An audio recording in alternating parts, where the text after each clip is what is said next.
Hello, and welcome to the Weekly Scroll Podcast. My name is Ryan. And I'm Christian. And today we are going to be looking at Hammers from John Davis of Sivad Sanctum, the Bell Book and Candle Edition, a playtest of horrific old school system tools. Yeah, mine's got a little signature on it. You have a signed copy? Yeah. Well, because I yell at John every time he sends me something that's not signed. Mine's a home print. Oh, yeah. I just wrote my notes straight into. There you go. This. It's probably scary to anyone who's ever had something edited. This is just notes, though. I just happen to use a red pen. These aren't. The red is not a signifier that these are all negatives. There you go. Yeah, you know me, I would have to buy a whole nother one just to write in it. So that's not happening. But so Christian, you've been on the show before, but for those that might not know or seen those episodes or know who you are, who the heck are you? Why should they even listen to me or care is what you're saying. Exactly. People probably know me online as Meatcastle. I put out all my game stuff as Meatcastle Gameware, or you might see Christian Sorrell in as a name in books for the freelance stuff that I do. But I've done like Mothership Adventures. I edited the Shrike, that Leo Hunt adventure that was like up for an ENnie this last ENnie time period. You know, people can go to my website and see. But basically, editor, game editor, writer, dev editor for a handful of things. But I put out my own stuff as Meatcastle Gameware. I've done Mothership stuff and have my own games cooking and things like that. But people probably, if they're in the space where they're listening to Weekly Scroll, they may very well have something with my name on their shelf, I would say.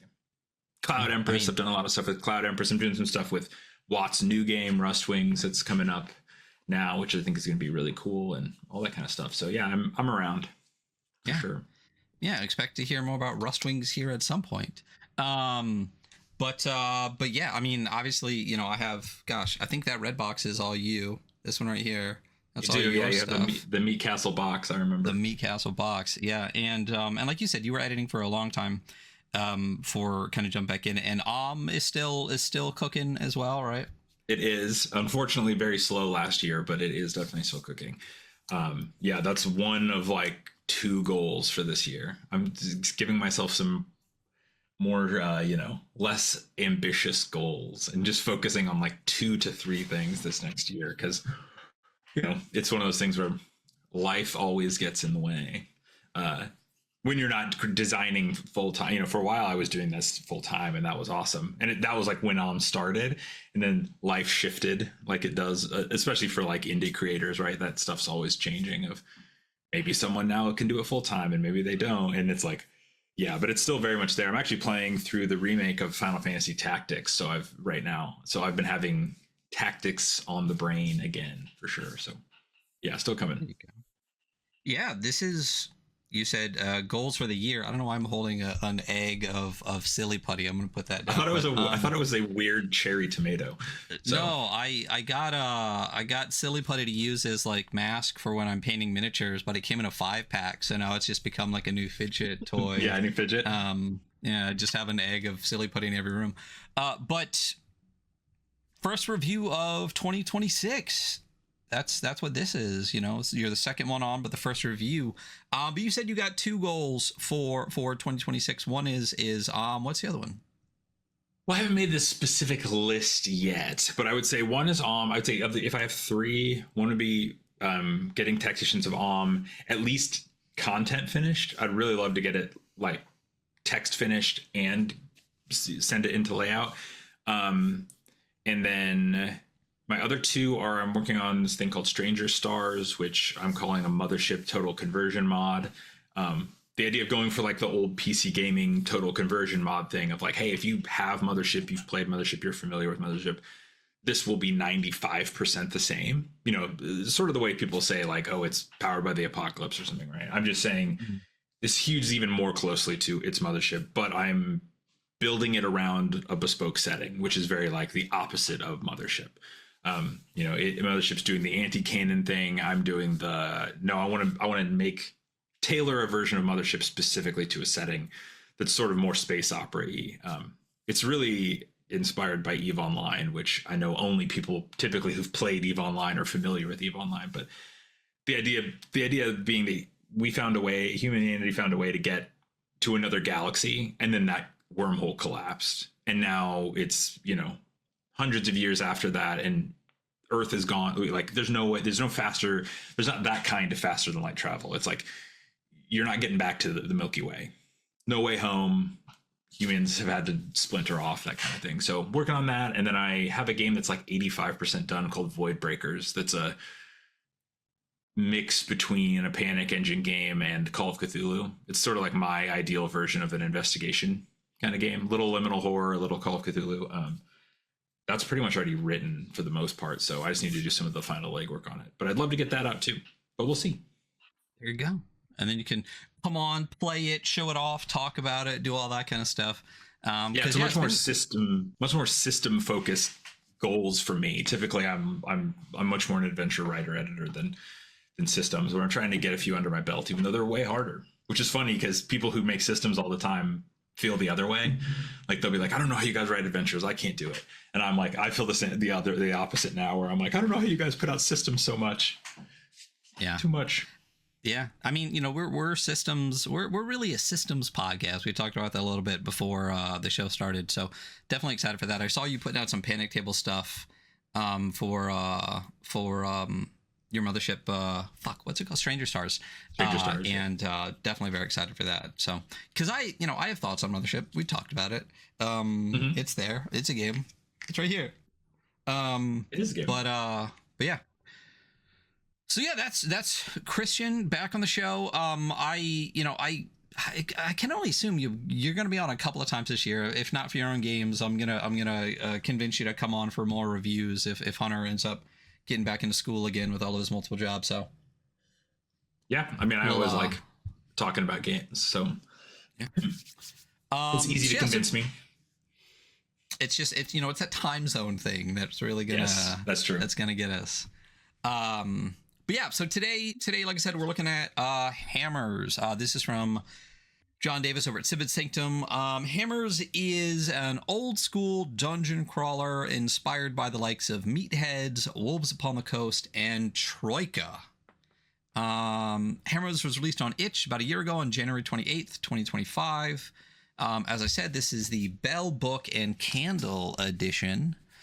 It is a playtest edition. I want to say that very loud and clear at the beginning. This is not a complete game. I don't even know if John would consider this an alpha. It is a playtest version. It is a text-only rule set. There are plans for a future version that will include artwork, tools for referees, and a sample adventure, and you can find it right now at sanctum.itch.io/hammers, and obviously the links will be where they are on the internet. Wherever you're reading, just scroll down probably or watching. And that's Hammers. Yeah. Quick before we get into let's get into it. Why don't we just fucking get into it? Let's look at it first. Sure. Let's do it. Boom. So this is the cover of Hammers. First of all, that font, John, I need you to send it to me. It's gorgeous. It's perfect. It speaks to my little heart. It is a very much a, kind of fancy black letter, a little scruffy looking situation. I'm a big fan. And you got two, armored figures on horseback. I really like the way that the one in the foreground is dark and the one in the background is kind of light. That's an interesting way to yeah, it feels like there's like some depth to it, like there's fog in the distance or something, right? Yeah. And as I said, it is a playtest of horrific old school system tools. So let's just hop into it. So usually we start with the rules breakdown, but today we're gonna start with character generation because it is very small, and then the rules kind of feed off of that. So Christian, why don't you hit us with character generation for Hammers? Yeah, so character generation, as we said here, is very simple. So your characters are all called Hammers, and that sort of will reveal itself as we go through the rest. But the big things to know going into this game is basically you're all clergy, you're all clerics, paladin, whatever sort of religious-y fighter type character you want to put it in. Finder kind of thing. Yeah, witch hunter, that kind of thing. But you're all clergy of some aspect. The reason you're called hammers comes up, I believe, later, which we'll talk about. But the idea is that it is impure for you to carry a bladed weapon. So you all use blunt weapons only, which is why you're called hammers. Which is it's also just cool. It's a cool thing to call the characters hammers. So yeah. I like that. But yeah, the actual character creation is really simple. You're just going to, it just says grab an index card or scrap of paper, three six-sided dice, and pencil, and then you're going to roll 3d6 to determine your only ability, which is piety. And then based on whatever you roll from that, you get sort of some sub stats like minor statistics, which are willpower, healing, turning, and flock. And there's a little table here that adjusts. So it really is, that's character creation. As I was going through and reading this, I did a sample one to bring it up, but in that case, I rolled a 2, a 6, a 4, which gives me a piety of 12, and 12 falls right in the middle of that bell curve for the 3d6, so I have no adjustments. So basically, all I have to write down is I got a piety of 12, and everything else is just going to be a straight roll for me. And then, yeah, you begin play with 3d6 times 10 ducats, and then d6 divided by 2 languages. And I actually thought this part was kind of cool, because normally you would think, okay, well, 3d6 divided by 2, I'm going to just round down or round up or whatever. But actually, you can half know a language, which is cool. It says half known languages cannot be read or written, but can be spoken well enough to act as an interpreter. So it's like if you half know a language, you speak it, but you can't read or write it, which is cool. Yeah. I think then, John put the same thing in oh my god, John, what is the Wild West game called? Was In the Light of a Setting Sun. There was a similar mechanic when we played that on the campaign, and same thing. I really like that. I liked the half language kind of bit. It makes sense. And then, yeah, it has here, hammers can choose a language when first encountered instead of selecting it at character creation. And unless I missed it, I don't actually believe there are any languages like laid out in the text. I assume that's either something that would come up in your game or later when there's like bestiary and other elements like that added. So it really is just that simple. So in my case, I happen to roll 12, piety 12, 9 ducats, and I roll a 6, so I get 3 languages, which I think specifically in the clergy element, the potential language focus is cool, because to me that is very like medieval, Middle Ages, right? Is like you have language that is accessible only to you and you barter in only because you are learned in language in a ways like the average person isn't. So that's at least the thing I would probably lean into if I was running this book. That's really that is at least this point of character creation. And then, do you want me to keep rolling along through, or we want to talk through the rest? Yeah, I mean, if you want to, I can touch on hit dice unless you want to, but also there's the holy orders as well. Oh, that's true. Yeah, I can go through the next few pages here. So then after that, it uses hit dice. So hammers have hit dice, a number of d6s that determine your HP. So every new character begins play with 1 hit die. So you're just going to roll a d6 to determine your starting HP. In my case, I rolled a 6, which was great. And then according the number of hit die you have, determine a few other things. And there's a little table here. So, if you have 4 hit die, once you've advanced and sort of the equivalent of leveling up later, you might get a bonus. You'll have 2 actions instead of just 1 action in combat. You get a little bonus. You can attack a number of 1 hit die creatures equal to your hit die, right? So, if I have 4, in that case, that means I can attack 4 hit die worth of creatures in 1 action. You have a saving throw based off of that. And then, the primary means of sort of advancement come out of this, which is through hit dies with this thing called sworn oaths. And there's also friendly wagers, which are sort of ways to risk reward, call your shot in play and see if it pays off, and maybe boost yourself like during session, mid session, which is cool. But in terms of actually creating the character, that's really all you're going to do is just roll that 1 HD and take that as your HP. And whenever you get a new hit die, you roll those and see if it goes above your HP, and then your HP raises as well. Big one from sort of like the, I think a thing that would have a big impact on play, especially in the game world, is holy orders. So you pick one of 3 holy orders to be a part of as your hammer. So the 3 here are the Black Lodge, secret occultists and alchemists in the tradition of Paracelsus, Nicholas Flamel, and John Dee, opposed to the White Chalet. Then there are the Hermeticists, unaffiliated bounty hunters looking to line their own pockets. And then the White Chalet, monastic clerics and healers bent on the spread of their gospel and the banishment of unholy forces, opposed to the Black Lodge.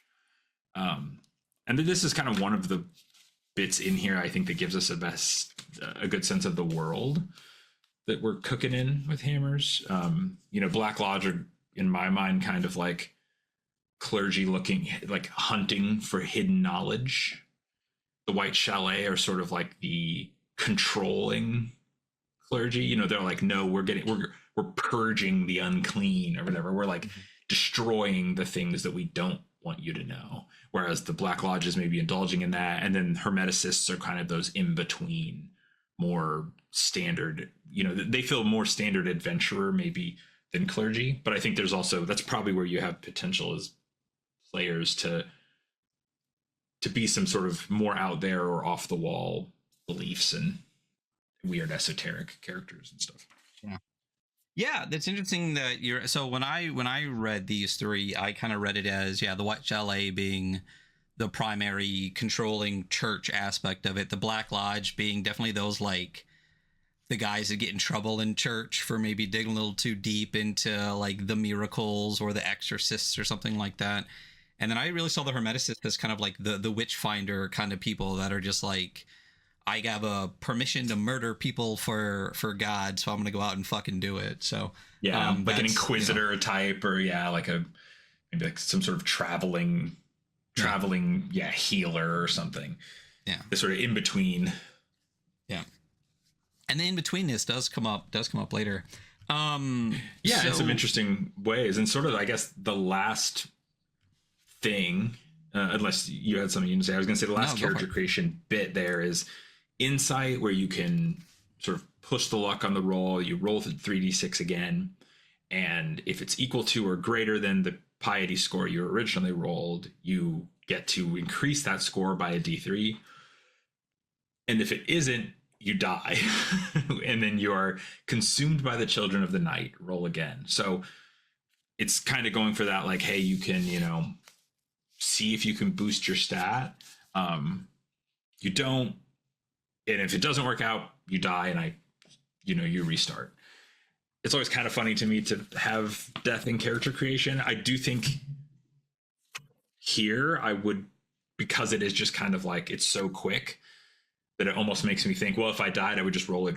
It makes me feel like I'd fall into this cycle of just rolling and re-rolling and rolling and re-rolling. I almost think the insight would be a bit more fun if it was like, if you roll under, you take a D3 penalty to your piety and you just have to live with it.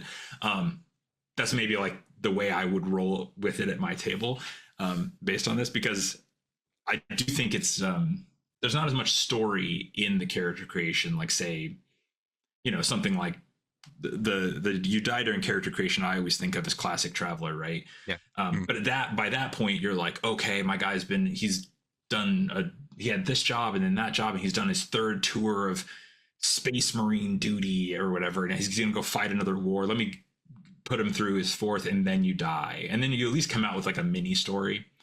I don't get the sense that I'm coming out of character creation here with a mini story, so fun that it's in there, but I wonder if there could be a better alternative to death as a hey, you can take the leap of faith. I think a cleric game with lots of leaps of faith potential mechanically is cool. But I almost want it to be like, if it doesn't go wrong, you got to live with it in a way. I completely agree. I think that's, first of all, I think insight, I would probably just call it leap of faith. I think that's a better indicator of what it is. But I completely agree with you. When you obviously, when you see this right away, the first thing that popped in my head is Classic Traveler. But When you're making a classic traveler character, it's almost like a solo game, just making the character. So if you happen to die, you're already probably like 15-20 minutes in and you had fun making the story. I completely agree with you on the insight bit, is that if I would just do this every time no matter what, and then just like just take the best one, and if they die, they die. There's really it's and because it's so easy to roll piety, you just can just roll 3d6 and then roll again. Oop, they died, and then I roll again, and then I roll again. Oop, they died. So I completely agree with you. I would rather take a D3 penalty to my piety as than to just die and kind of have that. I just don't think there's enough depth to this. There should, like you said, I think there needs to be a little bit more there in order to make it. Yeah, and like you said at the beginning too, right? We were saying that this is sort of like a playtesty collection of tools. So I would say, I'm saying that all based on what's here right now. That of course could change in a final version. You could say, oh well, maybe in the final version you're picking you've got like your holy order and a few little sub options with that, and your languages and all that. And maybe you are hitting this point with a little bit more of a story behind your character. But as it is written here, yeah, I would say if I go, oh, I died, I don't feel like I'm leaving that with like a full character or story yet. So to me, I want, either something with a little bit more interesting flair there to it. Yeah, completely agree. And then the last sort of character related thing is this next option. But you go ahead. No, go for it, because I would love for you to explain that, because I'm going to go through the rules breakdown. So let's talk about the character bit stuff. Yeah, I was going to say I think it's pretty much the last before we get into the like more mechanical stuff. The last sort of character creation option is this Metatonia section. So this is basically like funnel play. Generate 4 hammers per player. Don't roll for insight. You just roll for don't roll for that push your luck thing we just talked about. You're just going to roll base piety. All the characters have D3 HP. They're effectively hit dice 0 characters. They don't start with any money. They just have robes to cover their naked, shameful bodies. And then you don't have a flock, which at this point in the text, we don't really even know what a flock is, but we've read the rest of it. That will come up later, but it's essentially like followers. You're supposed to be a cleric of some renown. You've got, people who've start to follow you a little as this person of God. But as an initiate in this sort of funnel play, you don't have that. So you're just basically 4 weak, nothing characters.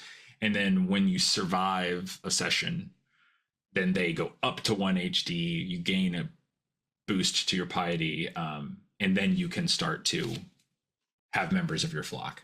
And that could even be some of these other characters you've rolled. It could be like, okay, well, I'm just going to have one of these guys go to 1 HD, and then 2 of them are going to fall into my flock, that kind of thing. But yeah, basically just an even more simple, basic character creation, but where you're going in with a bunch of people and going to see who the gods let live. Yeah. Going with 3 players, 12 dudes rolling in before you have a flock and are your hirelings. So that's basically character generation. I'm gonna cover maybe touch on a little bit of that again as we go through kind of the rules breakdown real quick. But as we said at the beginning, this is a playtest document. It's really kind of a toolbox, a list of procedures and mechanics and stuff to use for the game.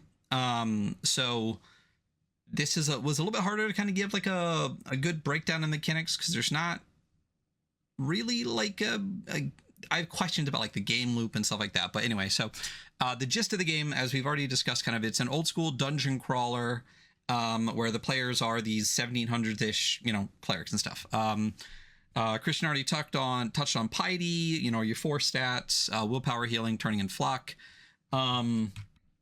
And already touched on hit dice, which we'll discuss at length because I have lots of questions about that. Because hit dice does give you your actions, your bonuses, your saving throws, your a lot of stuff based on just the 2 rolls you get between piety and hit dice. Because really, that's all character generation is, like 2 of them. Yeah. And even then, your hit dice, you're really just rolling. Yeah, you're just rolling to get your HP. But then everything else sort of just comes off of that. Yeah. Yeah, like character generation is basically 46, and then you're done. Yeah. Yeah. Yeah. Okay, so you have the hit dice. So there really isn't, like I said, it doesn't really feel to me like there's like a base roll in the game. Like everything you do kind of is its own procedure. The core dice you need for the game obviously are D6s, at least in character generation, but that continues throughout the rest of the game. Everything is 1d6, 2d6, 3d6, usually like an X and 6 chance of things, you know, those kind of stuff, which is confusing. We'll talk about later. So saving throws, you roll. Let me scroll down a little bit. So saving throws, you roll 2d6 higher than your saving throw value, which is determined by your HD. Piety tests, you roll 1d6 plus piety, and it has to be equal to or greater than 20.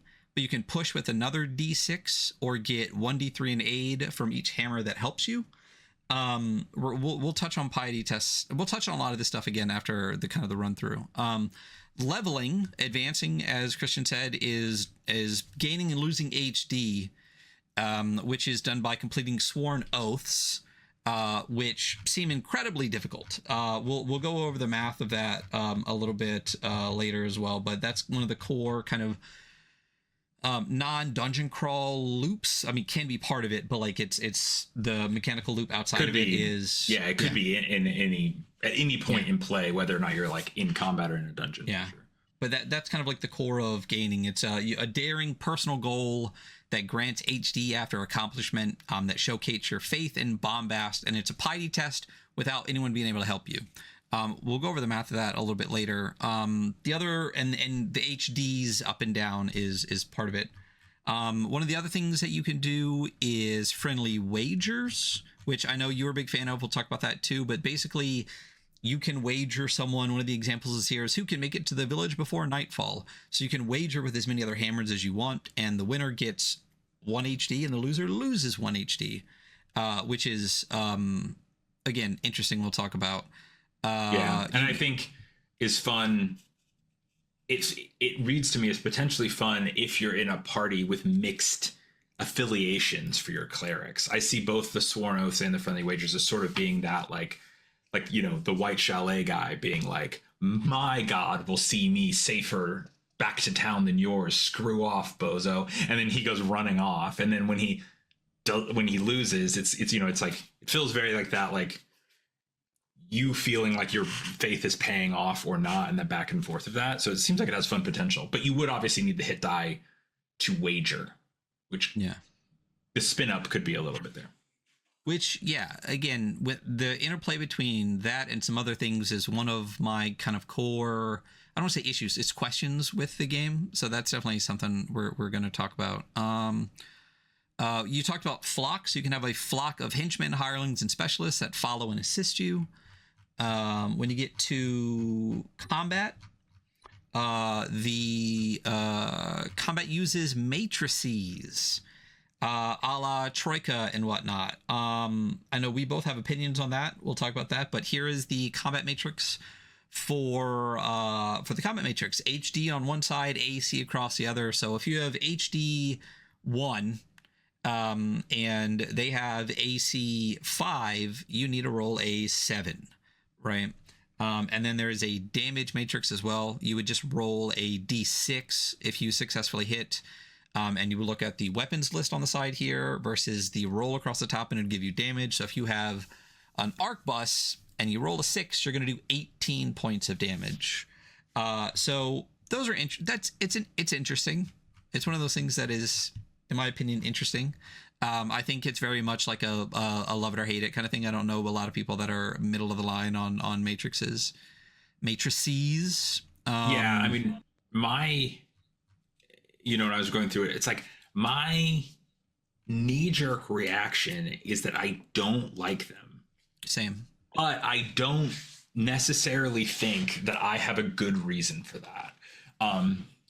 Which is to say, I honestly think it's because when I started playing RPGs, they were a sign to me of an antiquated game, but not antiquated enough that I found it interesting, if that makes sense. It's like, like when like there was that sort of era of trad game in like the late 90s that was still sort of stuck in the past in a bad way. And I feel like that's when I first encountered them, was like me being like, wait, you mean I don't just roll and it tells me my damage? I have to like look at this table every time.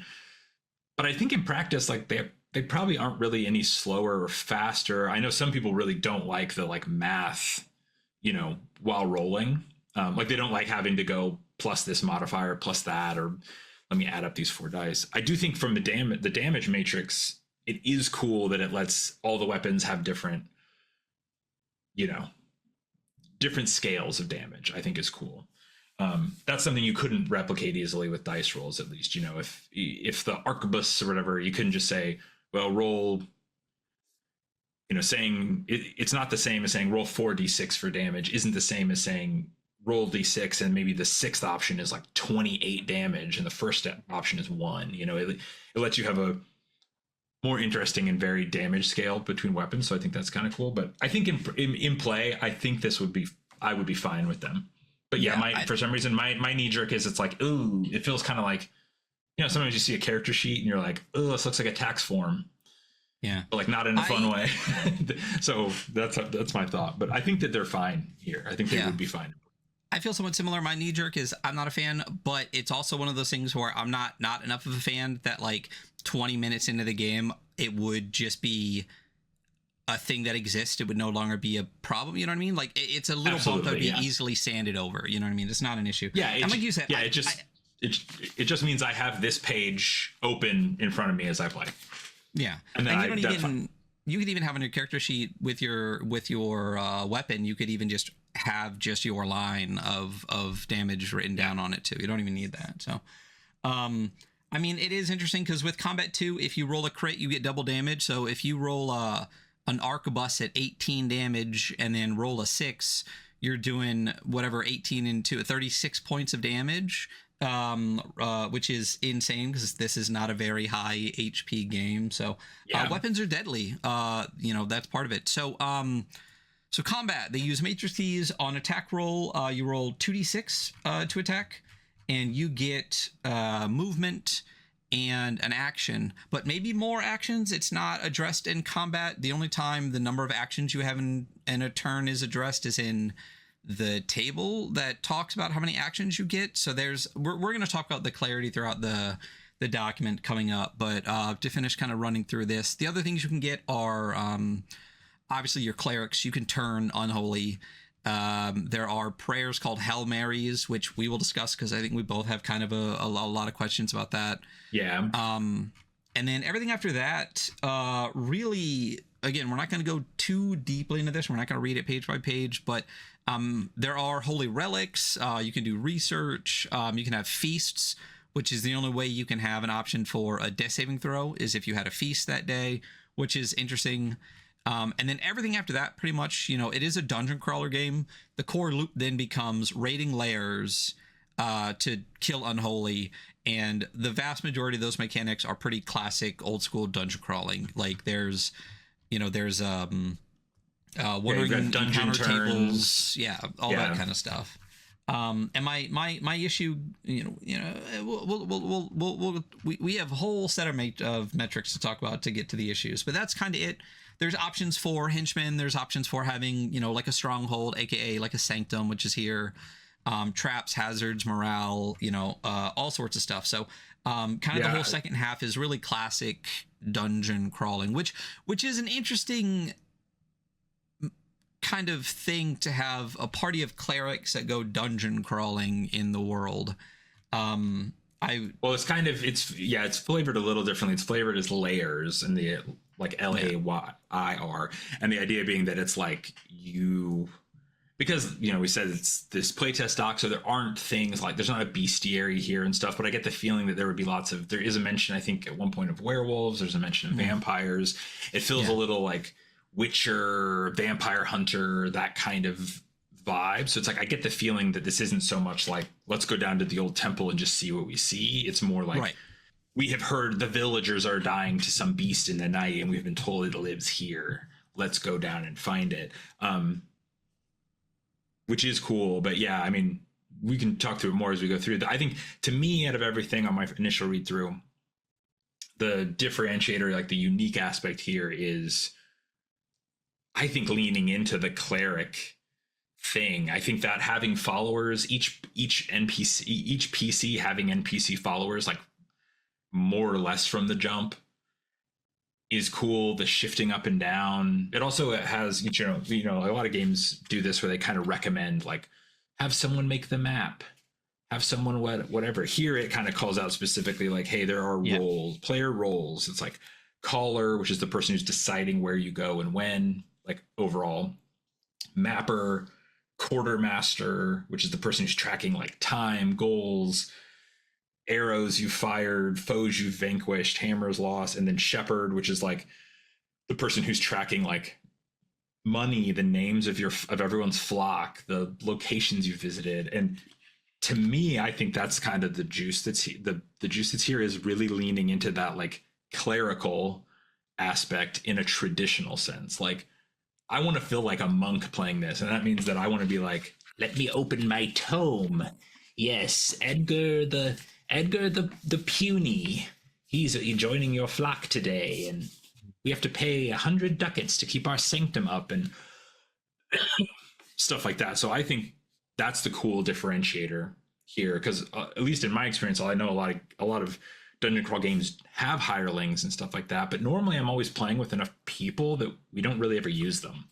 But I like the idea here of like, you're always sort of this weird band of religious misfits with followers that come and go, and those relate to some things, like as if you do a sworn oath and you fail, your flock leaves. Like, it's like you're like my god will see me through this unharmed, and then the werewolf slashes you and you bleed, and they go, why am I following this guy? And they leave. And like, that's the thing I think most reading it that appealed to me, is like, that's a pretty unique angle, I think, within that sort of classic dungeon crawly frame.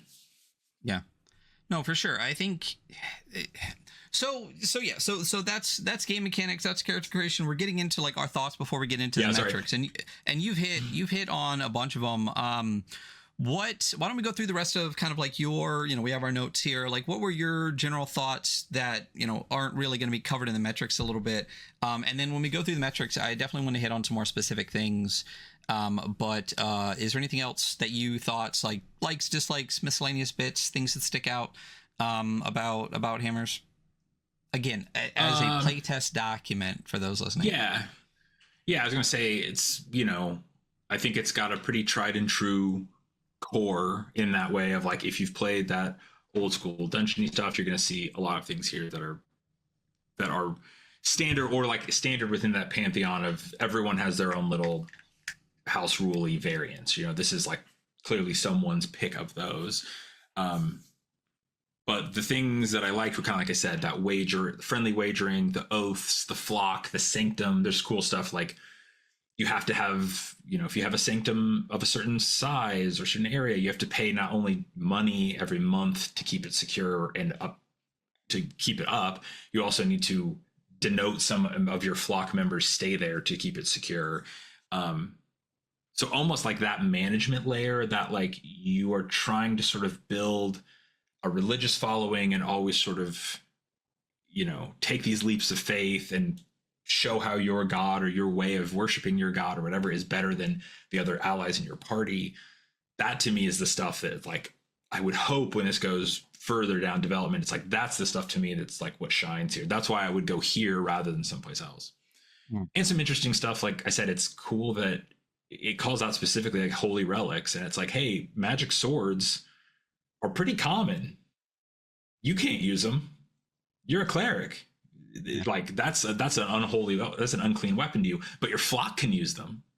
And it's like, there's something really interesting to me about a game going, hey, it's pretty common that you're going to find magic swords, but you can't use them. Like, that's interesting. And it's not really like, there aren't options for like, well, what if I want to use them? It's just like, you don't use them. And, you could probably dictate that at your table if you wanted, but I think there's some cool stuff there of like, of the game basically suggesting that you're going to find loot that you don't immediately benefit from, but maybe you give it to your flock, and maybe your flock are two guys with, +2 flaming magic swords, and you're just a little meek cleric with a hammer in front. So that to me is the kind of cool stuff. I think in terms of like negatives, which may come up too when we talk about the thing, I do think it's mostly just related to the fact that it does feel like a playtest doc with those various procedures stacked in, just put into a doc. So some of those things are out of order, like coming through on first read. I'm seeing like 3 or 4 mentions of flock before I'm getting what a flock is. Yeah.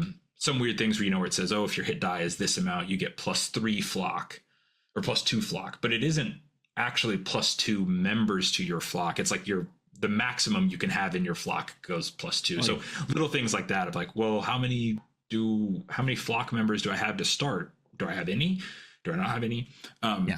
Those little questions that in a final thing you would expect to be ironed out aren't. So, those were my main takeaways. And I think that comes up especially around the Hail Marys, which you talked about, are almost sort of these like once per session, if I'm remembering correctly. But they're like, these kind of rare, like, we really need this to pay off. I'm really beseeching my God for the benefit.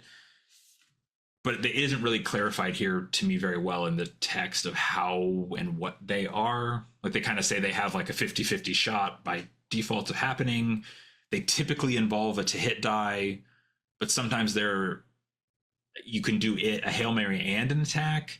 So like, that part was like, I couldn't really get a sense of what they were, what they do. Yeah. No idea. Yeah, like, was it double damage? Is it triple? Is it like, could you use your Hail Mary just to like slay a boss outright? Like, I'm gonna put it all out there and hope I cut this thing's head off in one go. Or so that was probably the like sort of sub procedure that was most confusing to me as written, that I didn't think was communicated well. Yeah. I mean, clarity is going to be a big thing that comes up in the metrics real quick. But my kind of thoughts initially before we hit into the metrics is, I think, there's a lot of interesting stuff here, but the core of the game, I mean, there's OD&D aspects to it, right? But it feels kind of convoluted, or even missing. Like, it is a playtest doc, but it's been nixed in favor of miracles. Let's put out a 1.1. I have a lot of questions about this. So it's a playtest doc, but it feels more like a list of ideas and procedures, as opposed to kind of like a complete game, which again, it is a toolkit, is a playtest doc. That's fine. But outside of a layer, and the layer delving rules, I'm kind of struggling to understand the game loop, or, the way that some of the core kind of things work, like piety tests and sworn oaths. So why don't we hit that when we go through the metrics, but we'll talk about that a little bit, because that's going to come up in usability and rule set a bunch. So art and layout, obviously, it's a playtest doc. Really, the only art in the entire thing is this little graphic here of a dude playing a harp to another dude wearing a pelt, and the cover. But also there is, on the itch page, I did bring it up, there is the proposed cover for the final bit, which is vibey as fuck. I mean, it looks incredible. Black, white, and red is always going to be the correct choice. That's your wheelhouse for sure. That is for sure. And so this is very much like a 1700s-ish. It's giving you that kind of like pilgrim with the tall pointy hat, probably buckles on their shoes, ringing a bell. Very much hits me with Witchfinder kind of puritanical guy. Puritan. That's exactly. Thank you. That is the word I've been trying to find for like the entire time we've been doing this. In black and white above, in front of a black and red background. It looks fire. It looks incredible. This would be great for a cover. Good fucking job. So there's not really a whole lot to say about art and layout. It's a playtest doc. So that's it. Next is usability. So, I mean, even in playtest docs, there's no hyperlinks, there's no bookmarks, there's no table of contents. With how scattered a lot of the rules are, that would be a little bit helpful to have. And there's a lot of stuff throughout that we don't need to talk about, but an editor will find. Like, there's, tense shifts. There are some capitalizations of things. The order of it is just, it really makes it difficult to get those loops kind of going through. There's times where, as I said, there's things where hit dice has a number of actions listed here. And never is that ever addressed again in the book. When you get to combat and it says you can take an action, it doesn't say like, it doesn't remind you, hey, that means you can take 2 combat actions if you have HD4 and stuff like that. So there's a lot of stuff with clarity throughout this. Things that if you're a pretty experienced GM, especially in this style of game, I definitely feel as if I could easily, outside of like that one, the Hail Mary section we were talking about, but even then I could come up with a ruling on the fly. I definitely feel like I could playtest this and have fun with it. But, I'm in that position of being like, well, I can probably cook up a connective tissue between 2 things on the fly if I need to.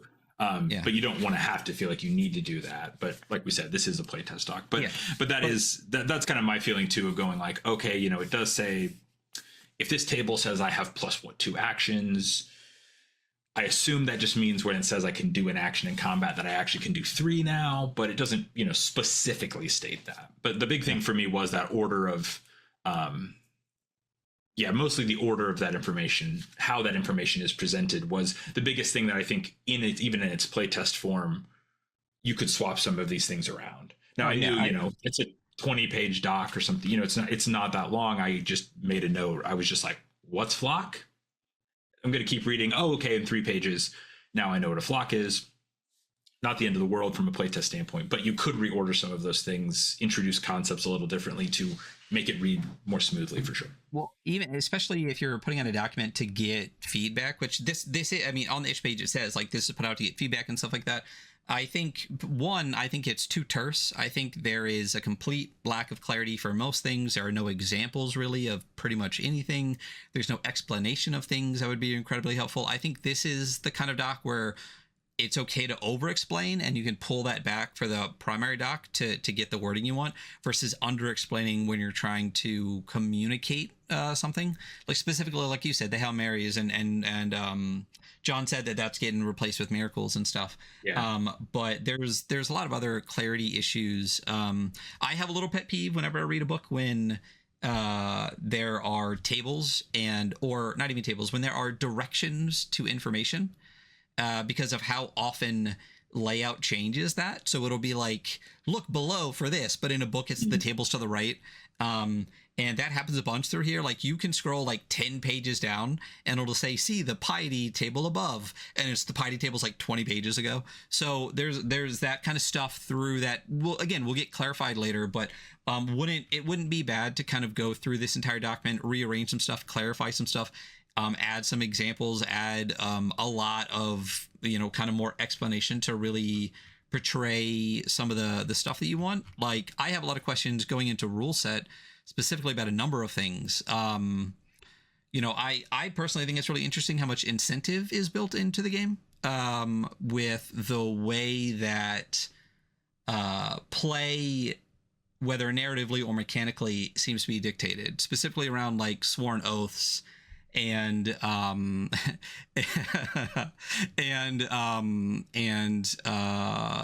wagers, right?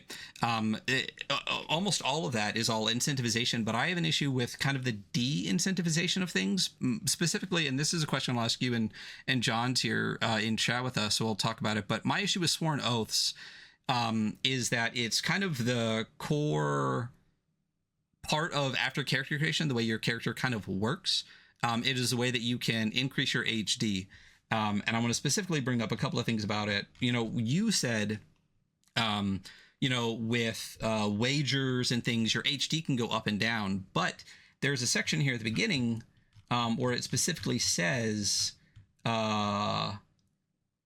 a hammer gains a new hit dice through sworn oaths, they re-roll all their hit dice together and can do their new HP. To me, that says that healing, friendly wagers, all the ways you can increase and decrease HD have no effect on your HP. It's just something that goes up and down, which is... if rules as written, if rules as written. So all of the things that I'm going to talk about now are rules as written, and this is kind of just I'm bouncing off of you, bouncing off of John to kind of get this out. So my issue kind of with the sworn oath is mathematically, if I start with less than 10 piety, the only way I can ever succeed on a piety test or on a sworn oath is if I crit. If I roll my d6 and then push and then roll another d6, because if you have, looking at the math, and we said we were going to talk about this earlier, when we go you need to meet or exceed 21. So technically 21, you could roll a 5 or a 6 on that second die. Only if you have a 10 or higher, because on a 9, you would need 2 6s, which is still a crit. But if you have an 8 or less to start, you can never increase your HD with Sworn Oath, which rules as written means you can never increase your HP regardless of how much your HD goes up and down through friendly wagers and things like that. So mathematically, if you start with piety of 8 or less, or 9 or less, you have to crit, and even getting to 10, you have to push with a 6 and then get a 5 in order to succeed on a Sworn Oath. And for me, the Sworn Oath is something that when I read this, I see that would be the way that I would really lean into the game narratively, is through my Sworn Oaths, making it where for like 10 or less is the vast majority of like 18 points that you could potentially have. 17, I guess, because you can't, 16, because you can't have less than a 3. It's impossible. You can't succeed with the Sworn Oath. The other thing is, I kind of don't really get Sworn Oaths at all. Like, is it a narrative thing or is it a mechanical thing, right? So like if I'm declaring a personal goal, and in play narratively I succeed at that goal, right? Say my goal is to kill like a super big boss, and we go in, we kill that super big boss, the boss is dead. Am I then rolling a Sworn Oath roll to see if I completed my Sworn Oath or not?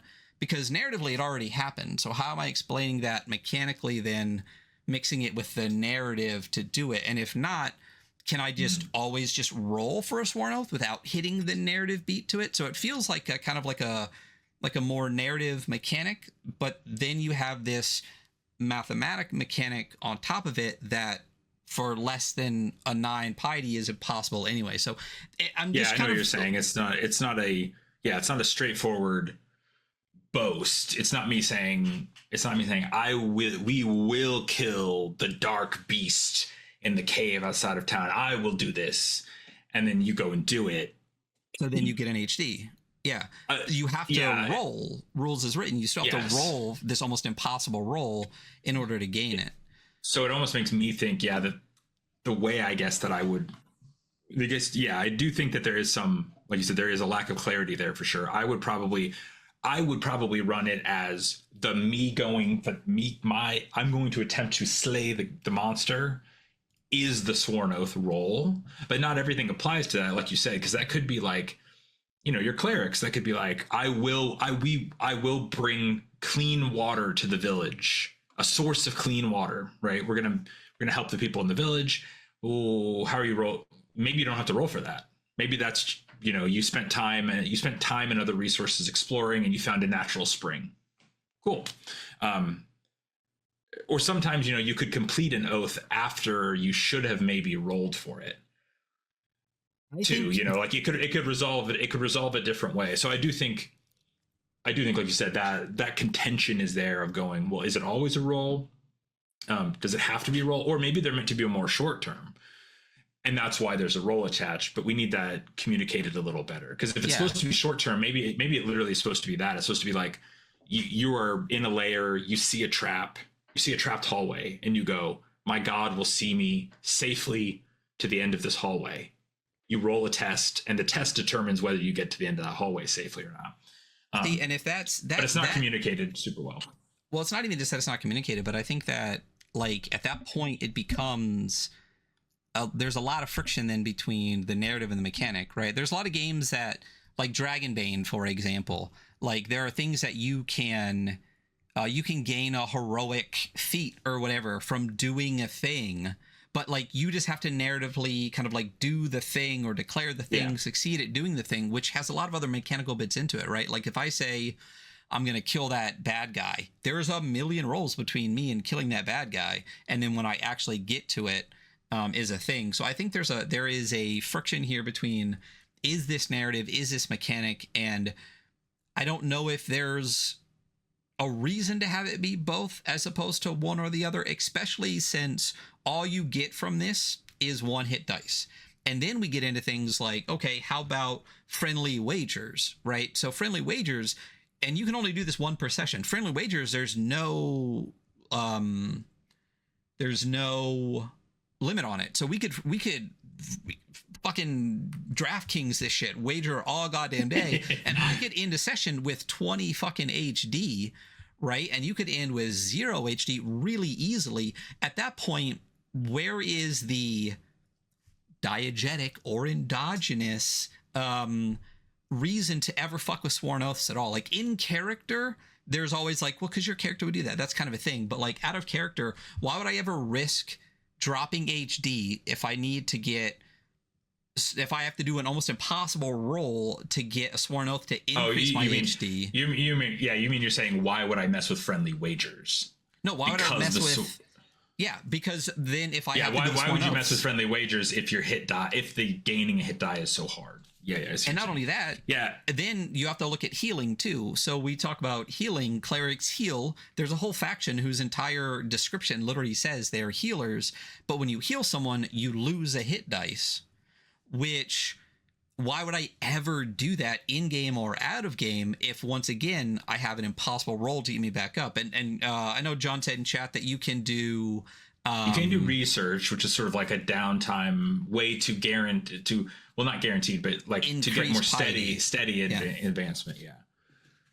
But that isn't necessarily, like you're saying, that isn't necessarily the most interesting or fun thing to come in with a piety 9 character and go, I'm gonna have to spend 4 sessions researching for months before I'm good enough to even maybe get my sworn oath. Yeah, like I think the juice is in the hit die. Like honestly, if I was not playtesting this for playtest purposes in terms of like giving feedback and stuff like that in the Discord or something, if I was like, I want to have a fun time at the table, I'm probably starting everyone at 3 to 4 hit dice characters and being like, let's go.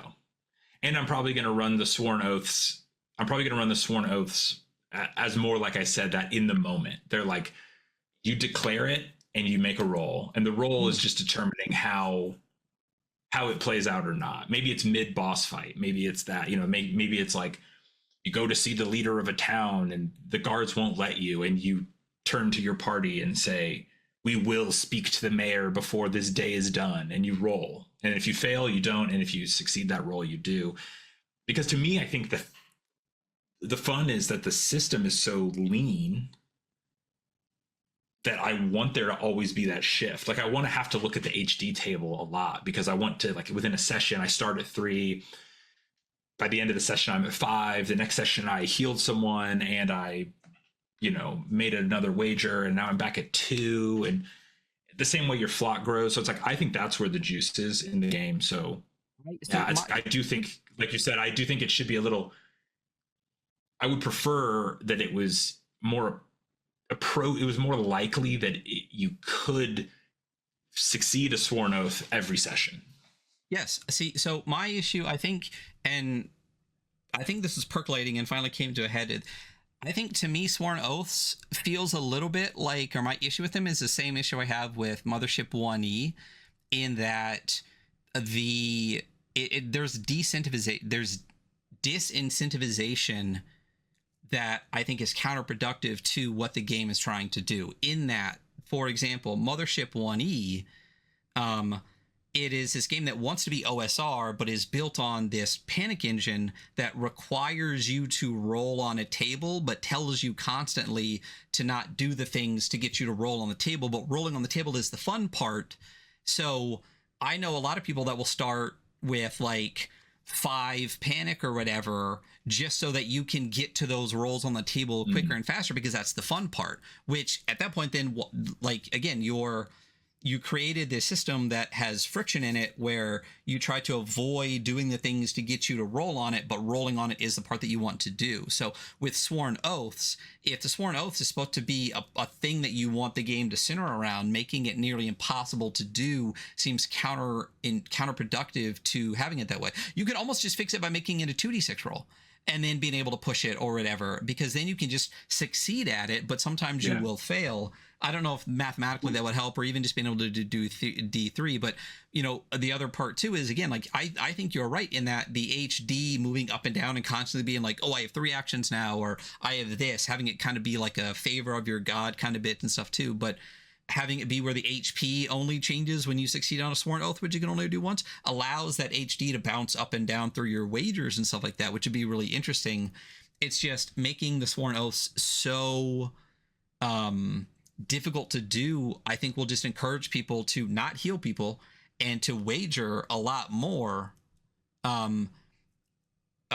Especially because even when you do increase your hit dice with going up by 1, re-rolling your HP doesn't even guarantee you're going to get more HP, 1 at least, right? But the higher you get, not. So I think a fix too is, even like you said, starting with more HD gives you more to gamble with. Like if you go to the casino poor, you can't gamble very much. And if the system is built around this kind of gambling aspect, you know, giving people a little bit more to gamble with at the start might be a little bit more interesting. But I think to me, in the loop outside of the exploration layer stuff, that was the part that seemed like it had the most friction to me. Is the HD part feels like that would be the funnest part, and I feel like there's just friction in the way you're going to gain and lose and use, especially in the sworn oath section. So and I think that it's like clearly the game with the pieces that are here now wants HD to be essentially a resource, but we're trickling those out. So because I would say the other side too of the piety and everything that you were bringing up, the other side of that is, say you roll those 3d6 and, you know, I know this is a super small chance, but say you're a 16 to an 18 piety, you're gaining hit dice like crazy because now that roll's really easy. So and not to say, you know, I don't want to, you know, everyone has different design goals when they come into things. I don't think a game needs to guarantee, I definitely don't, my philosophy is I don't think guarantees should guarantee good results for everyone all the time. But the thing is, you could see maybe like 4 players, maybe one guy is able to swear oaths all over the place because he happened to get a good piety roll, the other people don't. Maybe you spend down. It's like it could even just be as simple as, like you said, you know, I mean, I guess not to get down, especially with something that's a playtest doc, you know, I never want to get too much in like armchair design mode, but I would say to me, the cool stuff here is that up and down, your flock growing and dying and your strength increasing, and not, especially because it also kind of leans into that cool, like, how much of this is like your god is actually empowering you, you're falling in and out of favor with your god, how much of it is like it's placebo, right? It's like you're stronger today because you think you're in your god's good graces or not, you know, like there's a lot of really cool juice there. But I can imagine a lot of people taking this to the table and maybe playing 3 sessions and hardly getting to experience that. And, you know, most games are getting, if they're getting played, I would say under 5 sessions. So don't, you know, you don't want to leave the good stuff. I feel like you don't want to have the tabletop version of the RPG thing, like a video game, where people go, oh, well, if you just get 40 hours into Final Fantasy VIII, it's awesome. It's like, I never want to hear that. So, and that's again why is the same issue that I have with Mothership, where I think it really lends itself to arcs and short campaigns because of the buildup of panic and things like that. But as one shots, you have to tweak it in order to really interact with the system the way that you want to do. I mean, I think it also another fix would just be, I think you could do with Piety what you did with the matrices, right? Like if you have where you want it to be and balance the way you want, the fact that you could literally have between 3 and 18 Piety and everything is built on that one number with that big of a span, but every mechanic in the game is based on a D6 is I think it's too big of a role. Again, like Mothership's panic table should be a D10. It doesn't need to be a D20. I don't like, why wouldn't, for example, this could just be a 2D6 table, and you could have piety of like 2 through 12 or less, or even break it down into like 1, 2, 3, 4, as opposed to 2 through 18, and then just tweak some of the rolling 2d6, rolling 1d6. I just think the spread of your ability to do things based on the one roll you do at the very beginning of the game mathematically creates what could be incredibly different games. Like, so for example, let's say you play this game with your players and there's not a single person that rolls above a 9 piety, right? The experience your players are going to have, honestly, with the way it's written, is going to be much more difficult and than, say, I play the game and I don't have anyone that rolls below a 12, right? They're going to be doing sworn oaths like crazy. They're going to be getting HD up and down like crazy, which means they're going to be gambling more with their wagers and doing stuff like that. The spread of the experiences that you can have with this game, if you want it to be that big, I just think it's incredibly unrewarding to anyone that rolls under half, basically, because you're not going to be able to interact with the cool mechanics of the game nearly as much. Yeah. Which is why... Yeah, I think... Which is why a lot of games, like, for example, like 5E, or like a lot of the standard D&Ds, is you roll that 18 and then it gives you a modifier number, which gives you a less of a kind of a more controlled room to grow with. So if you want to do 3 through 18, why not then just have it be 1 through 6 as the modifiers that get off of that, and build around that, with, since everything else is D6s. Yeah, I think there's a bunch of different, ways that could be handled at that level. I would say, to me, the positive, though, as a thing that is a playtest doc that's been put out in this way, right? The positive to me, which I have only read this, right? But the positive to me on reading it is that I'm like, I can see the cool stuff is here. It's just about that shift and how that makes its way into the final form, Yeah, so that would that would be the big, that would be my thought, right? Is if I'm in looking at this in like a development standpoint, like if it was a freelance thing I was working on or something, that would be my big thing, is being like, I think this is it's got a really cool identity and a unique stuff in there. It's just making sure that's at the forefront, not at the back, which I do think can easily happen between here and a 1.0 with a shift. Like I said, it's honestly, of course, inescapable to not reference 5e, like you said, but it's like the D&D thing of like, a lot of people just start their campaign at level 3. Oh, I always level 1 and 2 suck, are boring. It's kind of like that, I'd say that's what I get the feeling here is there's that other legwork of like clarifying, editing, order of information, but I think mechanically it's really just that. It's like, hey, how can we just shift the stack here, so we're starting at the cool, unique angle, and then you go from there to, it's cool too to think of your piety 18. You've done all this research, whatever. You've got 8 hit die. Your followers are all kitted out in magic swords and armor, and that's really cool. But just starting with enough, hit die in your wallet to start gambling and throw them around, I think. Same with healing. It's like, I like that healing has a big cost, but you don't want it to have such a big cost that you're just going to let the guy next to you die. Yeah. You want it to be, you want it to be like, okay, well, my sworn oath paid off this session, but I really don't want Bob, the cleric next to me, to die. That's my friend. I'm going to use that hit die to keep him alive. That kind of thing. If you didn't feast, Bob didn't feast today. Yeah. I think it's kind of cool. You have to feast every day to get a saving throw, because it's like, it has a little cost. Like maybe you're going to feast before you go into a lair, but then also it always says the feasts are done in honor of a specific saint. And I like the idea of making up all these saints. Maybe the final book will have like a table of saints, but I think it's more funny. I think it's funnier to be like, who are you feasting for today? And then you just make your table be like, oh, this is for Saint Bartholomew, the patron saint of moles. Yeah. I love the idea of like, in world, them having to be like, listen, we have to feast because we're fighting a fucking vampire. But like, what the fuck we feasting to today? It's like Thursday, the whatever. It's like, and it's like, all right, let me pull my book out. And it's like, okay, well, today is the saint of like foot fungus. We have to feast to this guy so that we can do a thing. Yeah, it's great. I mean, that's the thing. So moving from rule set into originality, I think that's the thing is you said over and over again, there's a lot of fucking juice here.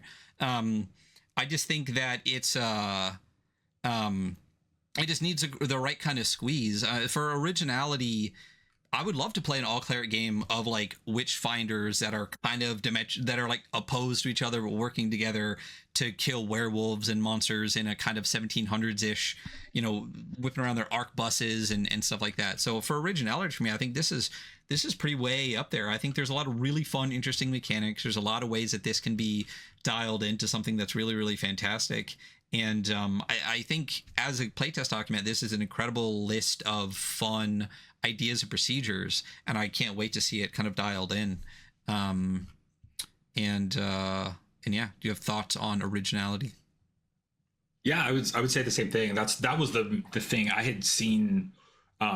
John put stuff about this on like Blue Sky before, and I just kind of took it as like, not that I wasn't interested in reading it at all, but I took it as that like, okay, this is one of those. It's a person's sort of specific collection of old school house rules. You know, they're just making a doc of their house rules. But then when I was like, wait, it's an all cleric game. I love being a cleric. Clerics were like my favorite D&D class growing up. I played like tons of them. Like I played a cleric all the way to level 18 in one campaign. So that was the really cool thing to me. And then I do think that, yeah, the more you lean into those angles, it's the same thing with like the sanctums and having followers guarded. And there's a chance, even if it's guarded every month, that like children of the night might come and raid it. And that idea, yeah, like you said, of being these sort of monks or witch hunters that have your little base and you're going out and helping the surrounding thing, and you have followers that come and go and die, or you die, and now your lead flock, it has a thing in there where it calls for you name an error, that it's like, if I fall in battle, you know, Amelia is going to step up. She becomes the new hammer. That feels really cool, and I do think unique, and having it be something where you could definitely play more like middle age, medieval. You could play all the way, like you said, up to sort of like, you know, early Victorian if you wanted. You could go into gun territory and stuff. I mean, there's guns in the book, so yeah, there's like, so two, like you could go handguns in there. Yeah, go that way with it. I think it's cool. So yeah, definitely original and fun and cool. Yeah, I would love to play this. I mean, we've talked to John before about coming on and possibly playing it, so we'll talk about that. Next, value.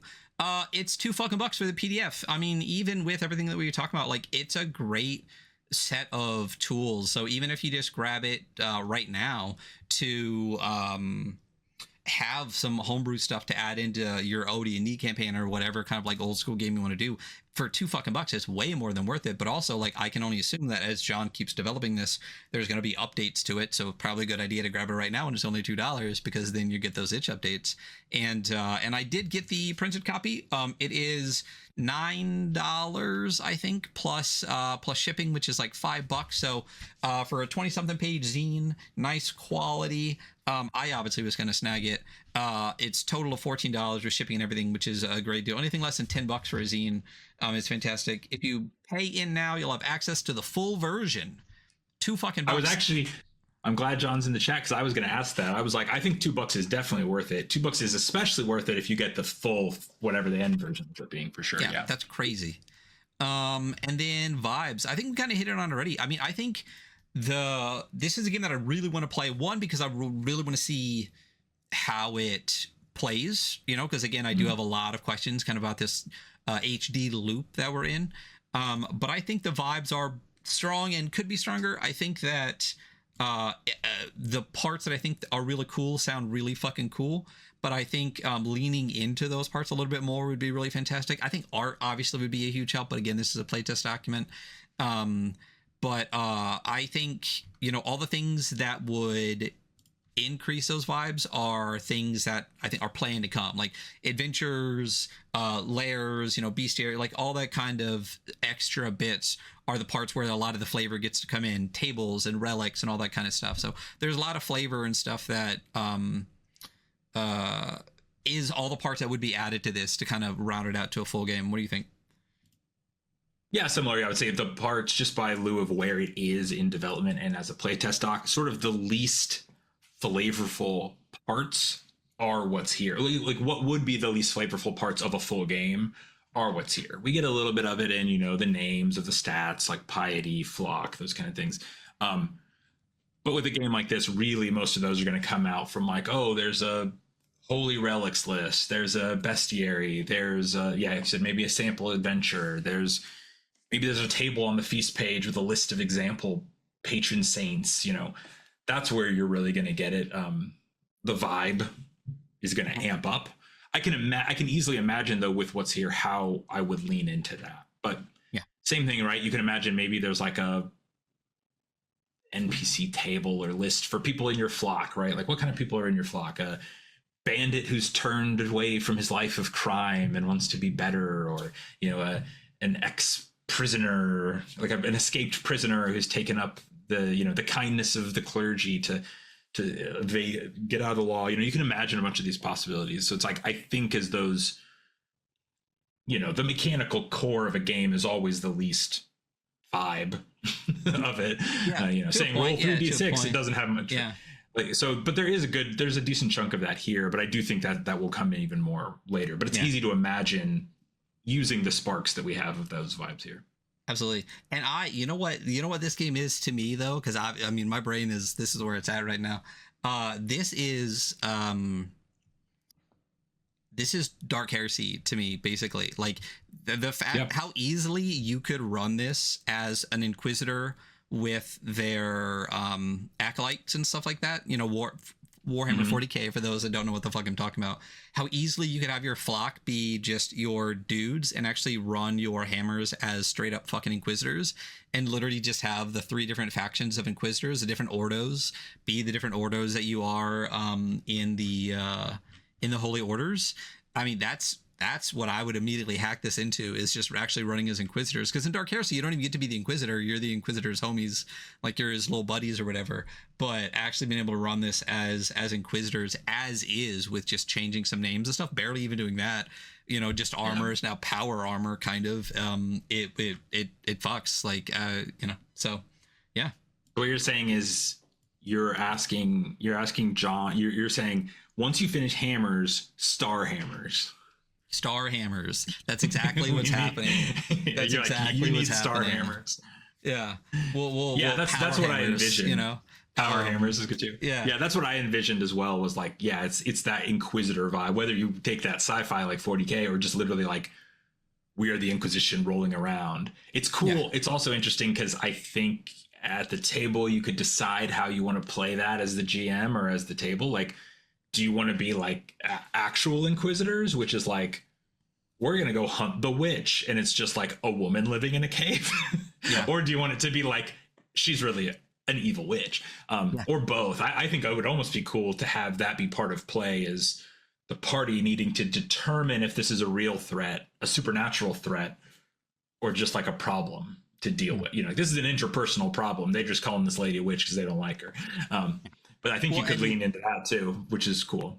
And like you said, there is no, I mean, the picture kind of, again, gives you that Puritan a little bit, but the fact that as written right now, you can go everything from medieval to like Puritan 1700s, 1800s kind of thing, to fucking 40k Inquisitors, with really not changing anything at all in this, is also, I think, a fantastic addition to the vibes and to the game overall. Like, having it not necessarily be set in a very specific time frame, but more giving you the vibes of those time frames, is really, I think, beneficial to allow tables to do a lot with what they have. So yeah, that's Hammers. That was good. It was fun. We should do that again. Any final wrap-up thoughts on Hammers from John Davis? And again, we will drop that into the links below where you can find it. Grab it now while it's $2, because then you'll get the full version later. But wrap-up thoughts, or are we about done, Christian? No, I mean, I'm super interested to see how it continues to develop. I think that, especially in like, we're in the land of like reviews and like things people putting things out there. I think putting stuff out like this is cool. Reading stuff like this is cool. Thinking about it, even if you're a person who isn't like in my side of things, like you're not a person who's making stuff, maybe you don't have any interest to make games yourself. This is interesting and cool, the way that maybe, you know, on like an old DVD, you'd watch the behind the scenes of a movie. I think I would encourage, I guess, more people generally, even if you're just like, I'm a, you know, final fit and finish product kind of person. I do think it's always cool to take a peek at these early things. And I think it's cool when people like John, in this case, are put it out into the world to see what people make of it. So I think if nothing else, it is an interesting way to look at a collection of tools and see this early form and then compare to later. But yeah, I think definitely makes me hyped to see how it develops. And I think it's going to have a lot of the particularly unique, cool elements of the sort of shifting and character going up and down and your followers going up and down, and having that be like an expected standard aspect of play is everyone probably has followers, or you're gaining them quickly if you don't, or losing them, I think is making me think of whole different ways you could run these kind of games, which is cool. Yeah, absolutely. I mean, two parts to that. One, this kind of stuff is my favorite shit on my shelf. Like the playtest docs, these early alpha prints, all that kind of stuff. Some of my favorite things, and all of the shit behind me. These are what they are. I have the first 12 years ever made before it even hit Kickstarter. I have a bunch of stuff like that, and I couldn't agree more. I wish more people put out things like this. I wish people just made some like quick, cheap thing and let it get into people's hands, and stopped waiting until it was fucking polished into a diamond to let people see it. Because, you know, I dropped my, alpha doc for the thing that I'm working on, and hearing people read it I've done 2 fucking updates to it already, which I wouldn't have done. I would have put it in layout and printed it and done all this thing and been pissed when I got it and saw like the typos or things like that. So I wish more people would do more kind of like DIY stuff like this. I wish people would release more draft stuff. No one's going to steal your shit. You don't have an IP. Trust me. There's nothing you're making that's going to make you a millionaire right now. If you're listening to this fucking show, stop worrying about people stealing your mechanics or like blurring all of your stuff. Let people play with your fucking game. Get people excited, because when they buy the physical game is where you can actually make the money on it. So it's cool. It's cool in both ways. Like, it makes me more interested in the final form Hammers takes, and then it also feels like it adds to my toolkit as often the GM as a player, right? It makes me think, oh, maybe in my standard dungeon crawl game, on critical failures, I make the hirelings roll morale, and they ditch when you critical fail, because they're like, I don't care how much you're paying me. I don't want to be, it gives those gears turning in interesting ways. So even just as a player, as a GM, for more of like a GM advice thing, it's like reading stuff like this helps improve your brainscape of games. And then moving from game design into actually, being a seller of things and trying to make money off of a thing. What do you think that person who got to read that playtest doc and was inspired to change something at their table because of what you wrote? What do you think they're going to do when you release a thing? They're gonna be like, oh yeah, I love that thing. We played this because of that. Like, they brought it to their table. They got like 3 other people to talk about the thing that you made because you dropped a playtest doc. I don't know. I'm very much a release stuff for free as PDF, make your money on the book thing. But if you're not going to do that, release your alpha copy so people can get excited for it and then do whatever you want with it. But that it is what it is. I don't remember the other point that I made, but I think that's a good stop. I think we talked about it at the top of the show, but where can people find you and your stuff, Christian? Yeah, people can find all my stuff at Meatcastle Gameware. It's ware like WARE, like my wares. Meatcastlegameware.com. Got a blog on there I've been doing posts on. I have my monthly newsletter, which I'm getting back to actually really being monthly. It was not monthly last year. And then also, as part of my most recent newsletter, my main thing right now is I have pre-orders up for my 3rd annual zine, which basically collects all the little free supplements and toolkits and all that kind of stuff that I put out as part of my newsletter. And this one has an additional thing I had just put on itch for free that wasn't part of the newsletter into a nice print zine that's going to come out. So I'm going to order those probably in about a week. And then as soon as I get the print run in, they're going to go out to people. And you can also get the annual number 1 and annual number 2 on there. They've got like, this one has, I went down sort of a Cairn rabbit hole this last year in 2025. So it's got an adventure for Cairn and a player class. And then it also has some mothership module type stuff. It has a 1-page RPG, like a honey heist hack that I actually made for a job interview, as weird as that might sound. Not an RPG job, by the way. Just a marketing job interview. And yeah, so that's my current thing that I'm doing. Yeah. And then I'm going to be keeping down in the future into more things like Stranger Stars and Tacticians updates and that kind of stuff. Awesome. Yeah, I love your annuals. I think it's fantastic. Again, we talked about this. I wish stop making everything so polished, everybody. Like, Christian is such a perfect example of like, have an idea, put out the idea, let it bounce around, you know, at the end of the year, put it together in a zine, throw that out there, let people see all of your stuff. I mean, I'm excited for number 3. I have number 1 and 2 of your collected stuff, and between the newsletter, between those, and between all the little stuff you put out, there's just so much cool stuff. And more people need to make small, cool things and just release it to the people. And I think you're such a perfect example of that. So, yeah, thanks so much for coming on the show. Again, I expect you to be on multiple times this year, whether it's playing a game, talking about your game, or reviewing another game. So really appreciate it. Yeah, thanks for having me. Always fun to talk, and good excuse. You were like, what do you want to review? And I was like, what about this Hammers thing? Yep. Heard something about this. So it was a good reason to get me to actually sit down and read stuff rather than, you know, doing whatever else over the holidays I would have been wasting time with. So there we go. So yeah, so like I said, expect Christian back multiple times, and that's going to be us for today. We will see you all later. Bye.